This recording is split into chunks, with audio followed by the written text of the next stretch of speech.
আসসালামু আলাইকুম।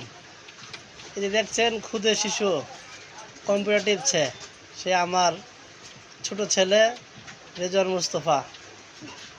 সে আজকে দোকানে আসছে, কম্পিউটার পেয়ে সে খুব আনন্দিত। তাই সে নিজ থেকে কম্পিউটার সে চালাতে চেষ্টা করতেছে, যদিও সে টাইপিং কিছুই বুঝে না। এটা সে কী টিপতেছে, কিবোর্ড নামও বলতে পারবে না, কিন্তু তার কাছে খুব আনন্দ লাগতেছে যে সে কম্পিউটার টিপতেছে। সেখানে বসে বসে খুব আনন্দে আছে, ঈদ আনন্দ পুরো এসে পালন করতেছে। তার জন্য দোয়া করবেন যেন সে ভবিষ্যতে বুদ্ধিমত্তার দিকে সে কাজ করতে পারে। আমার খুব ইচ্ছা, বড় ছেলে আলহামদুলিল্লাহ 15 পর হ্যাপস করেছে, হ্যাপস শেষ সম্পন্ন করবে। ছোটো ছেলের জন্য হ্যাপস শেষ করতে পারে, সে জন্য ভালো আলেম হইতে পারে, দোয়া করবেন। আসলে ঈদ আনন্দ শিশুদের জন্যই, শিশুরা ঈদ আনন্দ করে।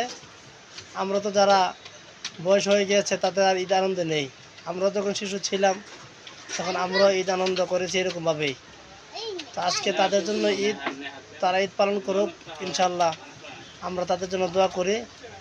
আপনারা সবাই আমার ছেলের জন্য দোয়া করবেন যেন সে ভবিষ্যতে ভালো একজন জ্ঞানী গুণী হতে পারেন, দোয়া করবেন। আসসালামু আলাইকুম রহমতুল্লাহ।